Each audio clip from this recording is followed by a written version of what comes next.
திருக்குறளுடைய சிறப்பு என்னன்னா, எந்த ஒரு புத்தக நூல் எழுதும் போதும் யாரையாவது வாழ்த்தி தொடங்கணும். முதல் அதிகாரம் பேர் என்ன? கடவுள் வாழ்த்து. கடவுள் அவர் வாழ்த்தி தொடங்குறார். சரி, வாழ்த்திட்டோம். அடுத்து அந்த அந்த புத்தகத்துல ஏதோடைய சிறப்பு சொல்லப்போம். ஏதோ ஒரு சிறப்பு சொல்லணும்ல.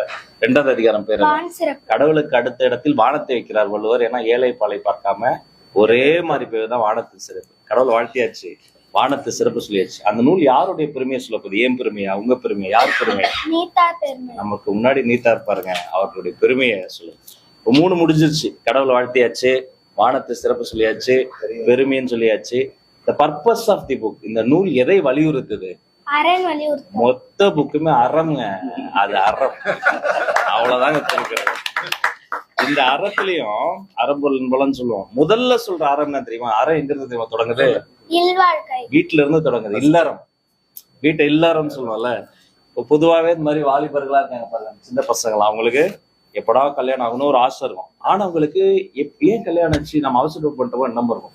அப்ப அந்த இரு வாழ்க்கையிலயும் ஃபர்ஸ்ட் அவர் என்ன சொல்றாருன்னா 6 உதவிகள் சொல்றாரு. இந்த 6 உதவிகள் பண்ணுவதற்கு ஒரு ஆண் ரெடி ஆயிட்டாருன்னா அவர் திருமணத்துக்கு ரெடி ஆகுது. அந்த அதிகாரம் பேர் என்ன? இல்வாழ்க்கை. இல்வாழ்க்கை. இந்த இல்வாழ்க்கையில அந்த 6 உதவிகள் அவர் செய்யறதுக்கு முதல் 6 குறள் சொல்லி அதுக்கு தயாரானதை போல. அடுத்து வர்றார் பெண்கள். இந்த உதவி செய்யும் போது அவங்க தடுக்க கூடாது, அவங்களும் உதவி செய்யணும். அவர்களுக்காக ஒரு அதிகாரம் வருது. அந்த அதிகாரம் பேர் வாழ்க்கை துணை. அந்த வாழ்க்கை துணையினுடைய நலத்தை டக்கு டக்குன்னு வருது பாருங்க. இல்வாழ்க்கை இவருக்கு, வாழ்க்கை துணை நலம் அந்த நம்மக்கு. இல்வாழ்க்கை வாழ்க்கை துணை ஒன்னா சேர்ந்துட்டா வீட்டுக்குள்ளார என்ன வரும்? மக்கள் பேரு. அழகான குடல் குழலினது யாழினது என்பர்த்த மக்கள் மடலை சொல் கேளாத. இப்ப இதுதான் அறம். அவரு நல்லா உதவி செய்வாரு, இந்த அம்மா உதவி செய்வாங்க. அவங்களுக்கு ஒரு குழந்தை பிறந்துருச்சு. அந்த குழந்தையினுடைய சிறப்பு அவ்வளவு சிறப்பு. இப்ப அந்த வீட்டுக்குள்ளார ஒண்ணு பெருகும். குழந்தை வந்த பிறகு ஒரு உடைமை இருக்கும், வீட்டு உடைமை, சொத்துடைமை எல்லாம் இருக்கும். ஒரு உடைமை கட்டுக்கடங்காமல் பெருகும். அது என்னது? அன்புடைமை. அடுத்த அதிகாரம் பேரு அன்புடைமை. அதான் அன்பு. இதுதான் அறம். இப்ப பாருங்க, அப்பா அம்மா குழந்தை 3 பேரும் ரத்த சம்பந்தம், அதுக்குள்ளார அன்பு வருது. என்ன பண்றாரு வள்ளுவர்? அந்த ரத்த சம்மதம் இல்லாம ஒருத்தருக்கு அடுத்து தர்றோன்றாரு. அடுத்த அதிகாரம் பேர் என்ன? வீட்டுக்கு வந்த யாரோ ஒருத்தர வாங்க சாப்பிடுங்க, வந்தவங்களுக்கு சாக்லேட் கொடுங்க, தண்ணி கொடுங்க, அப்புறம் தான் நாம சாப்பிட்டோமோ இல்லையாமன்னு பார்ப்போம். இப்ப வீட்டுக்கு வந்தவங்களுக்கு அன்பா காட்டினா அந்த விருந்தோம்பல். வீட்டுல இருந்து ஒருத்தர் வெளில போவார்ல, குழந்தை வளர்ந்துருச்சு. அப்ப அந்த குழந்தை வெளில போகுது, என்னத்த சொல்லணும்? நல்ல இனிய சொற்களை பேசணும், பாசிட்டிவா பேசணும். சில பேர் கத்திக்கிட்டே இருப்பாங்க தெரியுமா? ஏன் கத்துறாங்கன்னு அவங்களுக்கும் தெரியாது, கேட்கறவங்களும் தெரியாது.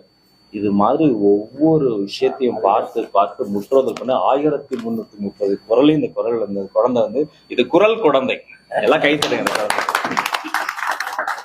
அவங்க கூட நான் ஒரு போட்டோ எடுத்துக்கவா? அவங்க 2 பேருக்கிட்டையும் வாங்க. திருக்குறளுடைய சிறப்பு என்னன்னா, எந்த ஒரு புத்தக நூல் எழுதும் போதும் யாரையாவது வாழ்த்தி தொடங்கணும். முதல் அதிகாரம் பேர் என்ன? கடவுள் வாழ்த்து. கடவுள் அவர் வாழ்த்தி தொடங்குறார். சரி, வாழ்த்திட்டோம். அடுத்து அந்த புத்தகத்துல ஏதோடைய சிறப்பு சொல்லப்போம். ஏதோ ஒரு சிறப்பு சொல்லணும்ல. 2வது அதிகாரம் பேர் என்ன? கடவுளுக்கு அடுத்த இடத்தில் வானத்தை வைக்கிறார் வள்ளுவர். ஏன்னா ஏழை பாலை பார்க்காம ஒரே மாதிரி பேர் தான் வானத்து சிறப்பு. கடவுள் வாழ்த்தியாச்சு, வானத்து சிறப்பு சொல்லியாச்சு. அந்த நூல் யாருடைய பெருமையை சொல்லப்போகுது? ஏன் பெருமையா, உங்க பெருமையா, யார் பெருமையா? நீத்தார் பெருமை. நமக்கு முன்னாடி நீத்தா இருப்பாருங்க, அவர்களுடைய பெருமையை சொல்லு. 3 முடிஞ்சிருச்சு. கடவுள் வாழ்த்தியாச்சு, வானத்து சிறப்பு சொல்லியாச்சு, பெருமைன்னு சொல்லியாச்சு. The purpose of the book, இந்த நூல் எதை வலியுறுத்துது? அரண் வலியுறுத்து. மொத்த புக்குமே அறம்ங்க. அது அறம், அவ்வளவுதாங்க தெரிஞ்சுக்கிறது.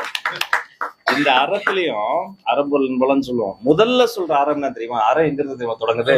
இல்வாழ்க்கை. வீட்டுல இருந்து தொடங்குது. இல்லறம், வீட்டை இல்லறம்னு சொல்லுவோம்ல. இப்போ பொதுவாகவே இந்த மாதிரி வாலிபர்களா இருக்காங்க பாருங்க, சின்ன பசங்களா, அவங்களுக்கு எப்படா கல்யாணம் ஆகணும்னு ஒரு ஆசை இருக்கும். ஆனா அவங்களுக்கு ஏன் கல்யாணம் ஆச்சு, நம்ம அவசரம் பண்ணிட்டோமோ என்ன இருக்கும். அப்ப அந்த இரு வாழ்க்கையிலயும் ஃபர்ஸ்ட் அவர் என்ன சொல்றாருன்னா 6 உதவிகள் சொல்றாரு. இந்த 6 உதவிகள் பண்ணுவதற்கு ஒரு ஆண் ரெடி ஆயிட்டாருன்னா அவர் திருமணத்துக்கு ரெடி ஆகுது. அந்த அதிகாரம் பேர் என்ன? இல்வாழ்க்கை. இல்வாழ்க்கை. இந்த இல்வாழ்க்கையில அந்த 6 உதவிகள் அவர் செய்யறதுக்கு முதல் 6 குறள் சொல்லி அதுக்கு தயாரானதை போல. அடுத்து வர்றார் பெண்கள். இந்த உதவி செய்யும் போது அவங்க தடுக்க கூடாது, அவங்களும் உதவி செய்யணும். அவர்களுக்காக ஒரு அதிகாரம் வருது. அந்த அதிகாரம் பேர் வாழ்க்கை துணை. அந்த வாழ்க்கை துணையினுடைய நலத்தை டக்கு டக்குன்னு வருது பாருங்க. இல்வாழ்க்கை இவருக்கு, வாழ்க்கை துணை நலம் அந்த நம்மக்கு. இல்வாழ்க்கை வாழ்க்கை துணை ஒன்னா சேர்ந்துட்டா வீட்டுக்குள்ளார என்ன வரும்? மக்கள் பேரு. அழகான குடல் குழலினது யாழினது என்பர்த்த மக்கள் மடலை சொல் கேளாத. இப்ப இதுதான் அறம். அவரு நல்லா உதவி செய்வாரு, இந்த அம்மா உதவி செய்வாங்க. அவங்களுக்கு ஒரு குழந்தை பிறந்துருச்சு. அந்த குழந்தையினுடைய சிறப்பு அவ்வளவு சிறப்பு. இப்ப அந்த வீட்டுக்குள்ளார ஒண்ணு பெருகும். குழந்தை வந்த பிறகு ஒரு உடைமை இருக்கும், வீட்டு உடைமை, சொத்துடைமை எல்லாம் இருக்கும். ஒரு உடைமை கட்டுக்கடங்காமல் பெருகும். அது என்னது? அன்புடைமை. அடுத்த அதிகாரம் பேரு அன்புடைமை. அதான் அன்பு, இதுதான் அறம். இப்ப பாருங்க, அப்பா அம்மா குழந்தை 3 பேரும் ரத்த சம்பந்தம், அதுக்குள்ளார அன்பு வருது. இப்ப என்ன பண்றாரு வள்ளுவர்? அந்த ரத்த சம்பந்தம் இல்லாம ஒருத்தருக்கு அடுத்து தர்றோன்றாரு. அடுத்த அதிகாரம் பேரு என்ன? விருந்தோம்பல். வீட்டுக்கு வந்த யாரோ ஒருத்தரை வாங்க சாப்பிடுங்க, வந்தவங்களுக்கு சாக்லேட் கொடுங்க, தண்ணி கொடுங்க, அப்புறம் தான் நாம சாப்பிட்டோமா இல்லையாமன்னு பார்ப்போம். இப்ப வீட்டுக்கு வந்தவங்களுக்கு அன்பா காட்டின அந்த விருந்தோம்பல். வீட்டுல இருந்து ஒருத்தர் வெளில போவார்ல, குழந்தை வளர்ந்துருச்சு, அப்ப அந்த குழந்தை வெளில போகுது, என்னத்த சொல்லணும்? இனியவை கூறல். நல்ல இனிய சொற்களை பேசணும், பாசிட்டிவா பேசணும். சில பேர் கத்திக்கிட்டே இருப்பாங்க தெரியுமா? ஏன் கத்துறாங்கன்னு அவங்களுக்கும் தெரியாது, கேட்கறவங்களும் தெரியாது. இது மாதிரி ஒவ்வொரு விஷயத்தையும் பார்த்து பார்த்து முற்றுதல் பண்ணி 1330 குரலையும் இந்த குரல் இந்த குழந்தை வந்து இது குரல் குழந்தை. எல்லாம் கை தட்டுங்க. Thank you, sir. உங்க கூட நான் ஒரு போட்டோ எடுத்துக்கவா? அவங்க 2 பேர் கூடயும் வாங்க.